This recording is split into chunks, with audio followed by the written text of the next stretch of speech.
இந்த விஷயத்தை பற்றி நான் ஆரம்பத்திலேயே பேசியிருக்கணும். ஆனால் பேசாத போனது என்னுடைய தப்பு தான். அது மட்டும் இல்லாமல் இவங்களுடைய கல்யாணத்துக்கு போனதுனால தான் அவருக்கு இந்த மாதிரி ஆயிடுச்சு அப்படின்னு சொல்லிட்டு நிறைய விஷயங்கள் என்னுடைய காதில் வரும்போது எனக்கு உண்மையிலேயே அந்த விஷயத்துக்கு எந்த மாதிரி ரியாக்ட் பண்ணுறது அப்படின்னு கூட எனக்கு தெரியல. ஆனால் அதில் ஒரு முக்கியமான விஷயம் என்ன அப்படின்னு சொல்லிட்டு பார்த்தீங்கன்னா, இன்னைக்கு அவங்க என்னுடைய ரொம்ப நெருங்கிய தோழி. அது அது மட்டும் இல்லாமல் ரொம்ப close to my family as well as my heart. இந்த விஷயத்தை பற்றி நான் கேள்விப்படும் போது எனக்கு என்ன பேசுறது அப்படின்னே தெரியல. அது மட்டும் இல்லாமல் அவருடைய இறப்பில் சோஷியல் மீடியா பண்ணின அந்த விஷயங்கள், அந்த மாதிரி நிறைய விஷயங்கள் அடுக்கடுக்காக நிறைய அதிர்ச்சிகரமான விஷயங்கள் எங்கள் ஃபேமிலியில் நடந்துருச்சு. ஆனால் வாட் எவர் இட் இஸ், இப்போது குஷ்புவோட ஃபேமிலிக்கு நேர்ந்திருக்கிறத பார்க்கும்போது எனக்கு கஷ்டமாக இருக்குது. இது ரொம்பவும் மோசம். ஆனால் இந்த விஷயத்த சும்மா விடக்கூடாது. அது மட்டும் இல்லாமல் குழந்தைங்களுக்கு ஏதாவது ஒன்றுனா கண்டிப்பாக அவங்களுக்காக பேரண்ட்ஸ் நிற்கணும். அந்த விஷயத்த நான் எப்போவுமே அப்ரிஷியேட் பண்ணுறேன். எப்போவுமே சாந்தனு கிட்ட சொல்கிற விஷயமும் அதுதான். குழந்தைங்களுக்கு ஏதாவது ஒன்றுனா அதை பார்த்துட்டு பேரண்ட்ஸால் சும்மா இருக்க முடியாது.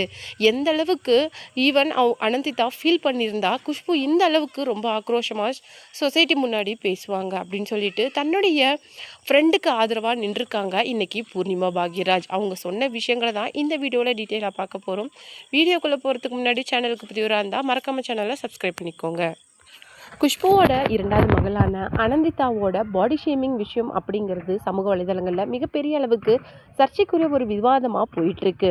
அதில் ஒரு முக்கியமான விஷயம் என்ன அப்படின்னு சொல்லிட்டு பார்த்தீங்கன்னா, ரீசெண்டாக அவங்க நடித்து ரிலீஸ் ஆன படத்தில் அவங்களுடைய அந்த ப்ரமோஷனுக்காக வந்திருந்தப்போ அதை பார்த்துட்டு நிறைய பேர் சோஷியல் மீடியாவில் என்ன சொல்லியிருக்காங்க அப்படின்னு சொல்லிட்டு பார்த்தீங்கன்னா, உங்களை பார்க்குறதுக்கே ஏலியன் மாதிரி இருக்குது, திருநங்கை போலவும் இருக்குது. அது மட்டும் இல்லாமல் ரொம்ப பிளாக்காக இருந்த நீங்கள் எப்படி திடீர்னு இப்படி கலர் சேஞ்ச் பண்ணீங்க, ஏதோ சர்ஜரி பண்ணியிருக்கீங்க, அந்த மாதிரி நிறைய மோசமான விமர்சனங்களை சொல்லியிருக்காங்க. அதால் கொஞ்சம் அப்செட்டில் இருந்தாங்க அனந்திதா அப்படின்னே சொல்லப்படுது. அது மட்டும் இல்லாமல் ரீசெண்டாக விஜய் சாரோட அவங்களுடைய ஃபேன்ஸ் மீட்டப் அப்படிங்கிறது ஒன்று நடந்தது. அவங்களுடைய அக்கா மேரேஜுக்கு இன்விடேஷன் கொடுக்கும்போது அந்த இதில் அவங்க அவரை பார்த்தோன்னே ரொம்ப எம்பாரஸ் ஆகிட்டாதாகவும், அது மட்டும் இல்லாமல் தான் அலறத அவர் நோட்டீஸ் பண்ணியிருப்பாரோ அப்படிங்கிற மாதிரி ரொம்ப எக்ஸைட்மெண்ட்டோட அந்த விஷயத்த ஷேர் பண்ணியிருந்தாங்க. ஆனால் அந்த விஷயத்துக்கும் சிலர் கேலி பண்ணி விமர்சனம் பண்ணி போட்டிருந்தாங்க. இதுக்கெல்லாம் ஒரு கட்டத்துக்கு மேலே பொறுமையில் இருந்த குஷ்பு என்ன சொல்லியிருந்தாங்க அப்படின்னு சொல்லிட்டு பார்த்தீங்கன்னா, இந்த மாதிரி பர்சன்ஸை நான் கண்டிப்பாக சும்மா விட போகிறதில்ல. அந்த ஐடியா நான் நோட் பண்ணி கண்டிப்பாக சைபர் கிரைமில் கம்ப்ளைண்ட் பண்ண போகிறேன். என்னுடைய பொண்ணு விஷயத்தில் இந்த மாதிரி இதுக்கு மேலே யாராவது விமர்சனம் பண்ணுறது, கேலி பண்ணுறது, பாடி ஷேம் பண்ணுறது, இந்த மாதிரி விஷயங்களை பண்ணினீங்களா கண்டிப்பாக அவங்கள சும்மா விட மாட்டேன் அப்படிங்கிற மாதிரி நடிகை குஷ்பு வந்து சொல்லியிருந்தாங்க. அதற்கு ஆதரவு தெரிவித்து பூர்ணிமா பாக்யராஜ் என்ன சொல்லியிருக்காங்க அப்படின்னு சொல்லிட்டு பார்த்தீங்கன்னா, ஒருத்தர் செத்தாலும் உங்களுக்கு நியூஸ் தான், உயிரோடு இருந்தாலும் உங்களுக்கு நியூஸ் தான். யாருக்காவது ஏதாவது ஆனால் உங்களுக்கு அது ஒரு நியூஸாக போயிடுது இல்லை. தயவு செய்து இந்த மாதிரி ஒருத்தரை உருவகேலி பண்ணுறதை நிறுத்துங்க. அதுவும் அது ஒரு சின்ன பொண்ணு, அவங்களுடைய வாழ்க்கையில் நிறைய பேஷன் ஆம்பிஷன் அப்படின்னு சொல்லிட்டு நிறைய இருக்கும். அப்படி லைஃப்பை தேடி ஒரு முயற்சி எடுக்கிற ஒரு குழந்தையை பார்த்து நீங்கள் அது பாசிட்டிவாக இல்லைன்னா பரவாயில்ல, ஆனால் நெகட்டிவாக இருக்கக்கூடாது. உங்கள் வீட்லேயும் கண்டிப்பாக குழந்தைங்க அம்மா தங்கச்சி அப்படின்னு சொல்லிட்டு யாராவது இருப்பாங்க. அவங்களுக்கும் இந்த மாதிரி பாடியில் ஏதாவது ப்ராப்ளம் அப்படின்னா நீங்கள் இந்த மாதிரி தான் விமர்சனம் பண்ணுவீங்களா? மாறா அவங்களுக்கு எந்த அளவுக்கு சப்போர்ட்டிவாக இருப்பீங்க? அந்த மாதிரி சமூகத்தில் இருக்க மற்ற பெண்களையும் நீங்கள் ஏன் இந்த மாதிரி நினைக்க மாட்டேங்கிறீங்க, ட்ரீட் பண்ண மாட்டேங்கிறீங்க அப்படின்னு சொல்லிட்டு ரொம்ப வருத்தமாக பேசியிருந்தாங்க பூர்ணிமா பாக்யராஜ்.